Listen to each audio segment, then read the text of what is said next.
का रूप धारण किया और अपने फल खाते खाते बढ़िया सुंदर, पहले खाते थे पत्ते फिर खाने लगे फल।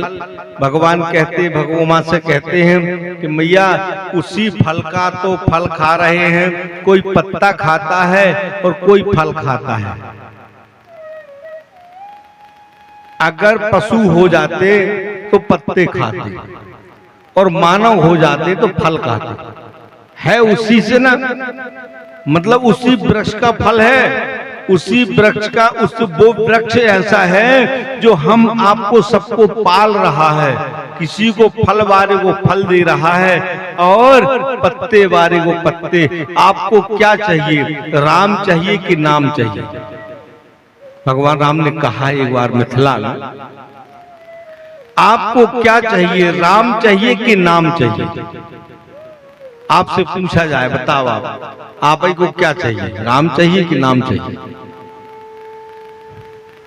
अगर आपसे पूछा जाए, अभी भगवान यहाँ खड़े हो जाए, चतुर्भुज सशंख चक्र गदा सर्किट कुंडलम, और कहने लगे भैया कथा तो सुन रहे हो बड़े ध्यान से, अब आप ये बताओ कि राम चाहिए कि नाम चाहिए?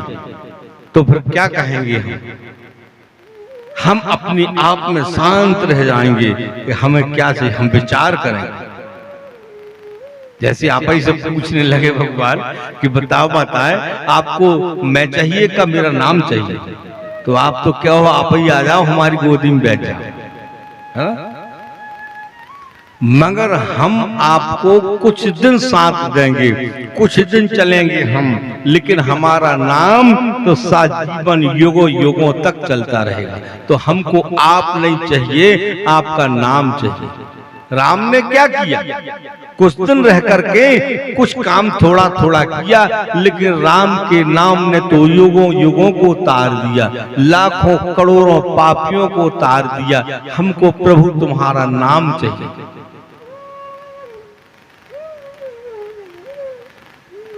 सीताराम सीताराम कहना चाहिए, ताही विधि राखे राम रहना चाहिए।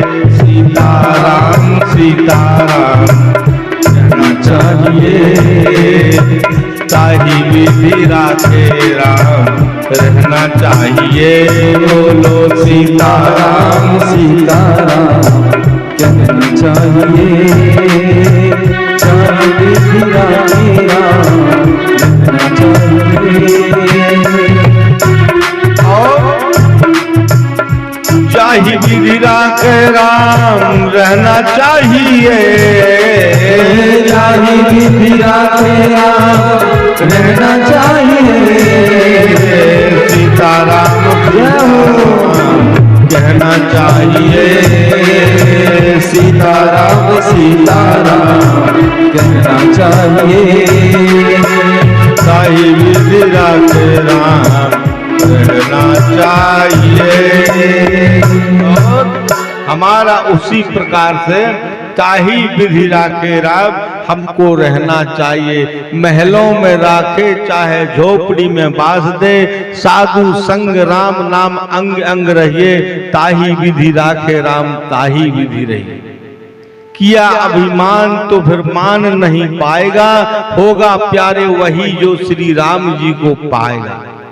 जो परमात्मा को मंजूर होगा वो हमको सहना पड़ेगा, जिस प्रकार से वो राखेंगे हमको रहना पड़ेगा। महलों में राखे चाहे झोपड़ी में बास दे, साधु संग राम नाम अंग अंग रहिए। और ताही विधि राखे राम ताही विधि रहिए। जैसे उनकी मर्जी हो और जो कुछ कर रहे हैं तो वही कर रहे हैं, ऐसा उन्होंने ब्रह्मा जी समझाए। ब्रह्मा जी ने सृष्टि की रचना की। ब्रह्मा जी अपने सामान पुत्रों को उत्पन्न करने लगे। जो जैसी इच्छा हो रही है वैसी इच्छा से ध्यान दिया, और उसी समय एक बालक उत्पन्न हुआ और वह बालक रोने लगा। जब वह बालक रोने लगा तब ब्रह्मा जी ने बालक से रोने का कारण पूछा। ब्रह्मा जी की सृष्टि की रचना के समय में ब्रह्मा जी ने सबकी रचना करने लगे तो ब्रह्मा जी ने बालक की रचना किया, और जब वो बालक की रचना किया तो वो बालक रोने लगा। तब ब्रह्मा जी ने बालक से रोने का कारण पूछा। बालक ने कहा मेरा नामकरण करो। विष्णु पुराण के 3 अध्याय में है, बालक ने कहा मेरा नामकरण करो, मेरा नामकरण होगा तो मैं बताऊंगा। बालक का संस्कार करना चाहिए। विष्णु पुराण कहता है संस्कार 9 संस्कार तो जरूर करें। 9 संस्कार। कभी कभी कोई प्राणी जब मृत्यु को प्राप्त होता है ना, तो हम लोग पूरा परिवार कांपता है, हम रोते हैं, और हमारा रोने के कारण से हम उनका संस्कार नहीं कर पाते हैं। हमारे रोने के कारण से हम उनका संस्कार नहीं कर पाते हैं, और जो गांव वाले आते हैं वो भी बेचारे कुछ नहीं कह पाते हैं। और ताकि जब प्राणी की मृत्यु हो, उसको जब टट्टी में रखा जाए, उसको कायदे से 3 पिंड दान करना चाहिए। उधर उठाने के पहले, उसको उठाने बांधने के पहले 3 पिंड बना दिया जाए। एक जवा का, और जवा, तिली और खोवा 3 बना करके रख दिया जाए। उसके एक कंठ पर और एक हृदय पर और एक नाभि पर ये रखना चाहिए, पुरुष हो या स्त्री हो। अगर ये आपने रख दिए तो वो मृतक प्राणी जो निकल गया है, वो उड़ रहा है, उसको यमराज के दूत जो आए हैं वो मार रहे हैं, वो मार नहीं पाएंगे। वो पिंडों का भोजन करेंगे, पिंडों का भोजन करेंगे, तब तक उस प्राणी का संस्कार बन जाएगा। लेकिन आपको रोने से और संस्कार भूल जाते हो। संस्कार बनाना चाहिए। और फिर उसके बाद में कंधे में लेकर के जब आप जाते हो, तो जहां पर पृथ्वी मोल लेते हो, पृथ्वी में रखते हो ना, पलटते हो जहां, वहां पर रख करके वहां एक पिंडा हृदय में रखना चाहिए। कितने हो गए? 4। और फिर वहां से पहुंचे और जब चिता में लिटा दिया तो वहां पर 5 पिंड दान करना चाहिए। चित्रगुप्त के नाम से, एक इस कंधे में, एक इस कंधे में, एक इस जंघा में, एक इस जंघा में, एक नाभि में, 5 और 3 पहले। कितने हो गए? 8। और एक बीच में रखे, कितने हो गए? 9। तो ये संस्कार बनाना चाहिए।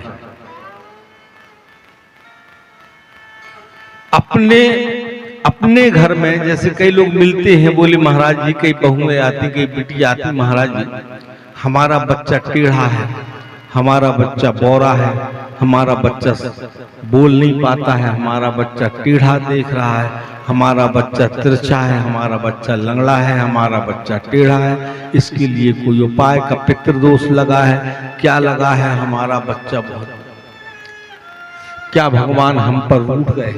नहीं, ये बात को कभी मत सोचा किया करो। ना तुम्हारे ऊपर भगवान उठे हैं, ना कोई नर्मदा माई रूठी है, ना तुम्हारे ऊपर कोई देवी शक्तियां रूठी है। आपको पितृदोष लगा हुआ है। पितृदोष के कारण से तुम्हारे परिवार में बालकों की संख्या नहीं बढ़ रही। बालक तुम्हारे अल्प आयु वाले हो रहे हैं, बुद्धिहीन हो रहे हैं, आड़े टेढ़े हो रहे हैं। बोले महाराज वो सीधे और अच्छे कब होंगे? बोले आप अपने सास ससुरों के, अपने माता पिता का संस्कार सही बनाओ। जिस बच्चे ने अपने माता पिता का संस्कार सही नहीं बनाया है, उनकी कीर्ति सही नहीं किया है, वो बच्चों के माता पिताओं का संस्कार न बनने के कारण उनको पितृदोष लगता है। इसीलिए हमारे परम पूज्य गुरु महाराज कहते थे कि कहीं कथा सुनने जाओ तो बहू के भी ले जाओ और बच्चों के भी ले जाओ। कथा सुनने के लिए बच्चे जाएं, बूढ़ों की जरूरत नहीं। बूढ़े तो आए लेकिन वो बैठ के बढ़िया सुने, लेकिन बच्चों को आगे बैठा ले, लड़कों को आगे बैठा ले, बहुओं को आगे बैठा ले। क्योंकि सासई बहू का संसार में झगड़ा चल रहा बहुत जोरदार। महतारी बेटा का चल रहा, बेटा का चल रहा, बाप का चल रहा है। तो बेटा और बहू इनको भागवत जरूर सुनना चाहिए। सियानों को कहना चाहिए कि बेटा तुम जाओ कथा सुनो, और पीछे से वे भी आ जाए, बैठ जाए। तो अगर कथा में बताया जाए बहू को बेटा सास की सेवा करना, बेटा को बताया जाएगा कि बेटा पिता की सेवा करना, तो उनको ज्ञान बढ़ेगा। अब देख रहे इतने वृद्ध आश्रम खुल गए हैं मन चाहे। सज्जनों, बेटा और बहुओं को कथा सुनाओ। कथा सुनने का हक उनका बहुत आगे है, क्योंकि जब वे आगे होंगी तो हमारे वृद्ध काल में हमारी सेवा करेंगे। एक जगह हम कथा बोलने गए, बूढ़े बेचारे, बूढ़े माता पिता रो रहे, बैठ भी गए। क्यों रो रहे दादा? अरे बोले गुरुजी हम बहुत परेशान। कौन से? ये हमारे 2 लड़का हैं और 2 बहुएं हैं, हमारी बिल्कुल सेवा नहीं करती। हम कहे कछु पैसा है तुम्हारे? बोले हम कहे 2000 रुपये दो। बोले हाउ 2000 रुपये। अब जितनी कथा में चिल्लर जुड़ी थी हमारी 10, 5, 54, 58, वो 2000 की इतनी करके दादा को दिया चुपचाप। तुम किस कमरा में रहते हो? बोले हम इस कमरा में रहते और इस कमरा में बहू बेटा रहते, इस कमरा में बहू बेटा रहते। एक घगरिया पर, स्टील की घगरा पर या चिल्लर पूरी डाल देना आज रात में 10 बजे, और दोनों जने इसको खन खन खन खन ठन ठन ठन ठन डोकरी के दरवाजा लगा के ठन ठन ठन। हाँ, कितने सिक्का हो गए? बोले जी 150 सिक्का सोने के हो गए। ऐसे बताना जे 250 सिक्का चांदी के हो गए। हाँ, जे सोने की यहाँ गाड़ दो, जे चांदी की यहाँ गाड़ दो, और उनको हला। अरे ज्यादा नहीं, सोने की यहाँ। अब डुगरी दरवाजा बंद करे 10 बजे रात में छला छला छला। हाँ, कितने सोने के? अरे जे सोने कितने 52 सिक्का, जे 53 सिक्का। चल जे सोने का सिक्का यहाँ रख, चांदी का सिक्का है। अब बहू ने सुन ली तो बहू जाए के सुनो सुनो, उठो तो अपने घर वाले के, उठो जल्दी उठो, सब तक काम हो का हो। चलो तो जल्दी आए, दरवाजा में कान लगा सुन रहे। बोले उनको और बुला लो देवर दौरानी। आए, दरवाजा में कान लगाए, श्रवण कर रहे। बोले 52 सिक्का सोने के हो गए, 56 सिक्का चांदी। किसी को नहीं देना, रहने दो सालों का कष्ट, हमें गांव के लोगों को दे देंगे। इसको यहां गड़ा दो, उसको यहां गड़ा दो पूरे। अब बहू ने सुन ली, बेटा ने सुन लिया। बोले भैया माल तो है दादा दाई के पास। सुबह दादा जी, बहू जी। बोले बहू दादा को काम नहीं है, हमारे बाप ने धर दिया था, वो हम आज निकाल रहे रात में, हम कल देते हैं। अरे बोले हाँ दादा हम तुम्हारी सेवा करें। क्या सेवा कर? बोले हम ले सवेरे कई प्रकार की सावन माता जी के हाथ पैरों में लग रही और पिताजी के पैरों में लग रही है। गड़िया तेल कंगी पिताजी और माता जी की ऐसी सेवा हो रही, बिल्कुल चकाचक। माता पिता बिल्कुल, माता पिता उरण भय नीके। माता पिता में जो उरण था वो ऋण में दब गए, और वो गलत नहीं किया, वो सही किया। माता पिताओं की सेवा अगर सास की ससुर की सेवा बहू करेगी तो मुक्ति को प्राप्त होगा। बेटा करेगा संस्कार बनेगा, पितृदोष नहीं लगेगा। पुनरपि जननम पुनरपि मरणम, कभी तुम हमारे बाप थे, कभी हम तुम्हारे बाप। ऐसा नहीं आज तुम बच्चा हो, कल तुम बाप बनोगे। आज तुम बहू हो, कल सास बनोगे। ये प्रथा भगवान का नियम।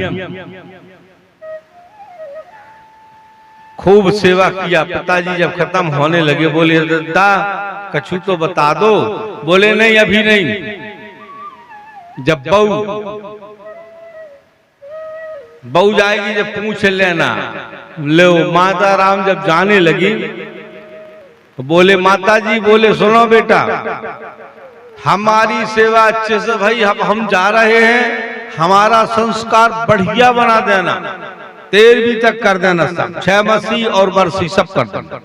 और जब सब कर दोगे तो बढ़िया 13वीं के बढ़िया और 2-4-8 दिन बाद में जहां हमारा तखत का तीसरा खूंटा गड़ा है वहां खोद लेना, और जे कछु मिले तो 2 ही भैया पटाल ले।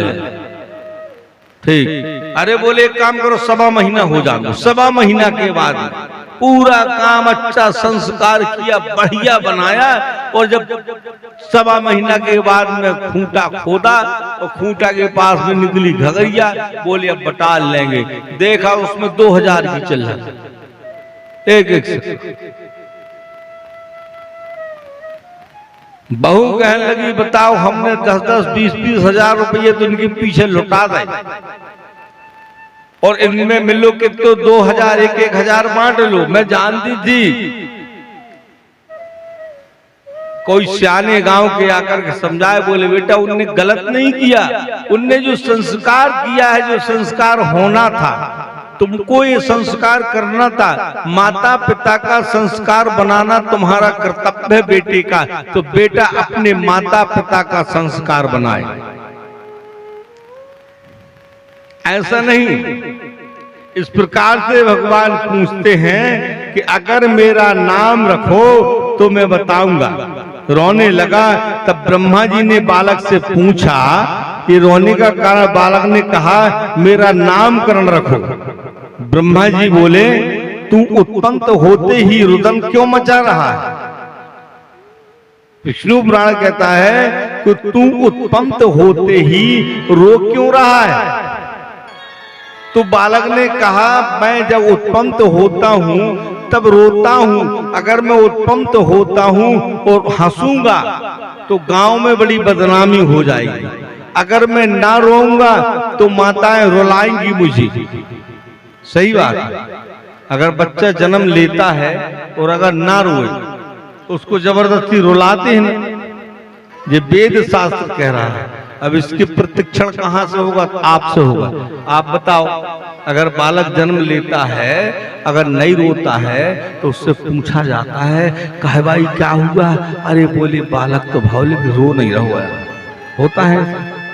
उसको थाली बजा करके हल्ला करके उस बालक को रुलाया जाता है तो बालक रोने लगता है। तो भगवान कहते हैं मैं अगर रोऊंगा नहीं तो मुझे रुलाया जाएगा, और अगर रुलाया जाएगा फिर इसके बाद में आप कहते हो कि रोने का कारण बताओ।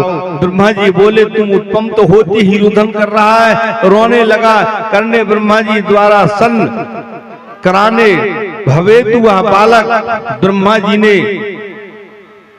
त्रिभूषित किया। प्रजापति ब्रह्मा ने उस भाव नाम से दिया और उनमें से स्थित निर्दिष्ट सूर्य, जल, पृथ्वी, वायु, अग्नि, आकाश, दीक्षित, ब्रह्म मुहूर्त, चंद्रमा, उमृत आदि रूप रुदन आदि नामों से प्रसिद्ध हुआ। उस बालक में रोने का आवाज में देखा तो वायु, चंद्रमा, गंगा, यमुना, त्रिवेणी, गोदावरी सब उसमें पाई गई। ब्रह्मा जी चकित पड़ गए और सूर्य, जल, अग्नि, पृथ्वी, वायु, आकाश, दीक्षित, ब्रह्मवाण, चंद्रमा उनके रूप को देख करके मोहित हो गए नामों से, और 7 सूर्य आदि रूपों की पत्नियां भी उनके सूर्योदय और ऊर्जा, किरणें और अपकार, शिवा, स्वाहा, दिशा, दीक्षा और रोहिणी नाम से जानते हैं। और सनस्य आदि शुक्र, 16 मानु, स्कंद, सर्वगन आदि और बुद्ध और पुत्र आदि रुद्र भगवान शिव जी ने दक्ष आदि प्रजापति की कन्याएं सती का अपना पत्नी के रूप में स्वीकार किया।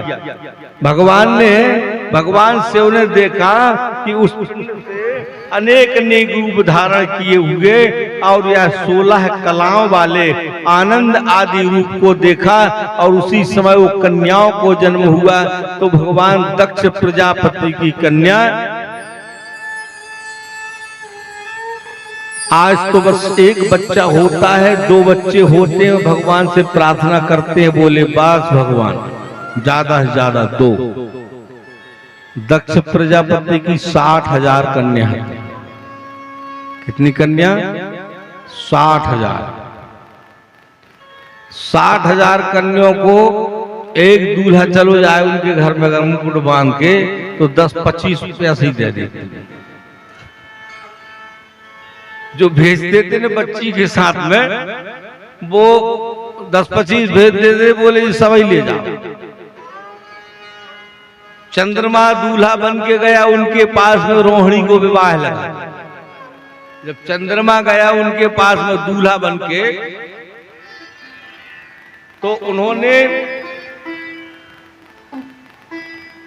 26 कन्या वैसे दान में, एक को विवाह किए, एक के साथ में भाव जान लग जाए, बोले बेटा रुको जेन खो ले जाओ। 100 कन्याओं के और 27 कन्याओं को 27 बहुएं लेकर के जब चंद्रमा गया तो चंद्रमा वहां जाकर के उन 27 का अपमान करने लगा। अपमान जब करने लगा तो 27 कन्याओं ने कहा हम तुम्हारे पास में नहीं रहेंगे, हम पिता के घर जा रहे हैं। उनने अपना देह को त्याग दिया। तो जब देह को त्यागा उन्होंने, तो फिर वो 27 नक्षत्र बने। जो नक्षत्र होते हैं मृगशिरा, रोहिणी, मूल, चंद्रमा, दीर्घायु, ये जो नक्षत्र होते हैं सदविशा, तो नक्षत्र का कौन नक्षत्र को जन्म में आए, तो वो नक्षत्र 27 कन्याओं ने फिर नक्षत्र का जन्म लिया। शंकर भगवान और चंद्रमा साड़ू भाई लगे, एक के साड़ू भाई थे। उन्होंने 27 कन्याओं को छोड़ दिया। वो कन्याओं ने, आज की कन्या पिता के घर आ जाती और दूसरे घर में चली जाती, लेकिन उन्होंने हम अपने देह को त्याग देंगे, और देह को त्यागा और उसी समय 27 नक्षत्र बने। जो नक्षत्र बने वो नक्षत्र आज जीवित है। चंद्रमा, मृगशिरा, रोहिणी, मूल, सदविशा, ये 27 नक्षत्र बने और उन्हीं नाम से विख्यात हुए।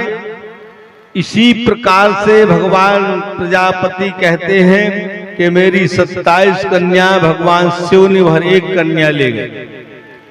ऐसी 27 कन्याओं को उत्पन्न किया, और जो सती साध्वी थी उनको भगवान ने स्वीकार किया। अपने पिता दक्ष प्रजापति रुद्र होकर के अपने शरीर से त्याग कर, और त्याग पर हिमाचल की स्त्री मैना के गर्भ में उत्पन्न होकर के पार्वती पहला और पुनः रुद्र भगवान शिव का। पार्वती जी हमेशा कहती थी कि हे प्राणनाथ, हे प्रभु, जब मेरा जन्म होगा तो मुझे आप ही पति मिले, दूसरा पति ना मिले। जब जब जन्म ले उस दोबारा बरहु शंभु न रहूं, आने मुझको आप ही पति मिले और दूसरा पति ना मिले। देखो कपट नहीं होना चाहिए। जैसे अपने तक कथा